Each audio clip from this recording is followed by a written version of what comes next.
After weeks of protesting against the deliberate, violent targeting of black people by white police officers, many Michael Brown supporters are now openly celebrating the murder of two NYPD cops, one of which is Hispanic, the other of which is Asian. Here we see the tragic response of the son of one of the slain officers, who will not be spending Christmas with his father. And the response to that from one Mike Brown supporter: "Fuck that little bastard, lol. Maybe daddy will be home for Xmas. Laughing my ass off. Nah, I lied." And if you think that this is just a few idiots on Twitter, then think again. I'm being bombarded with messages from people celebrating the brutal murder of these two cops. Literally dozens of examples. Smoked pork, the two NYPD pigs have kicked the bucket and are on their way to hell. There's no justice in USA except when cops get shot in the head. Calling them the killer a legend.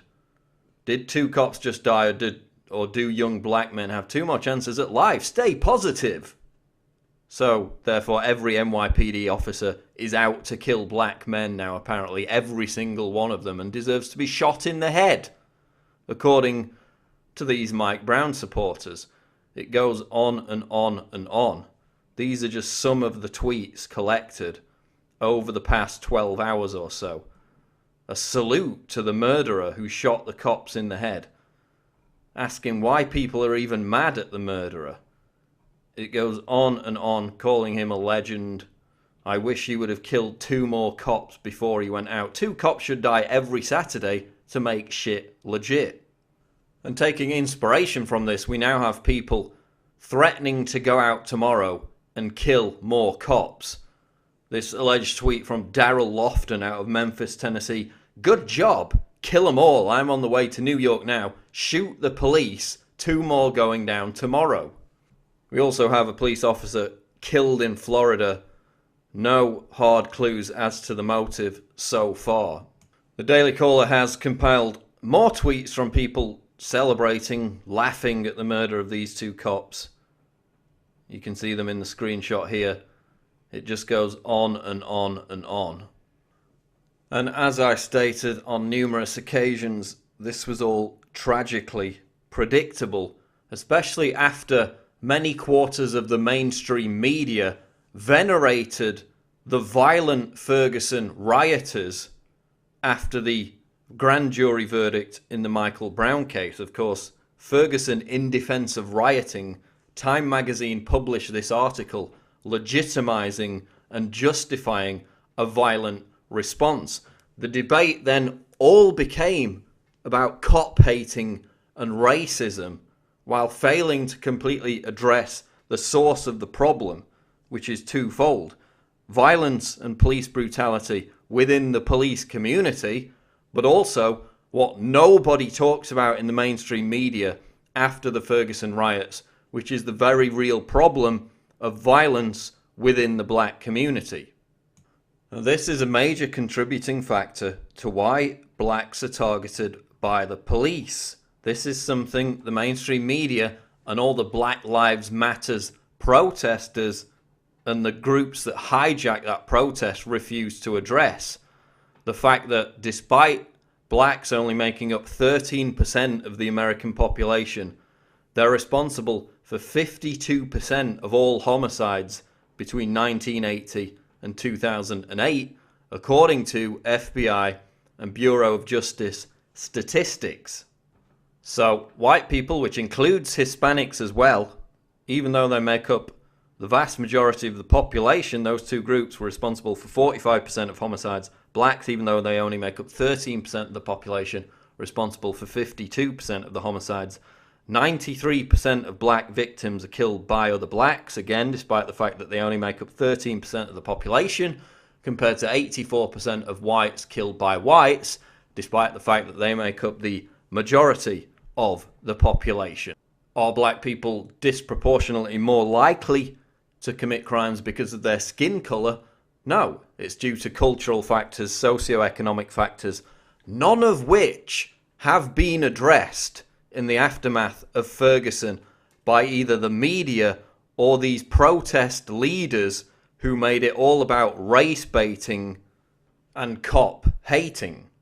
So yes, part of the blame lies with the media, with the likes of Al Sharpton, for whipping up this fervour, this hysteria, which encourages the fringe lunatics to go out and act on this kind of rhetoric. This idea that all white people are racist, all white cops are racist, and so this justifies a violent response, just as we saw with the protesters in New York chanting for dead cops.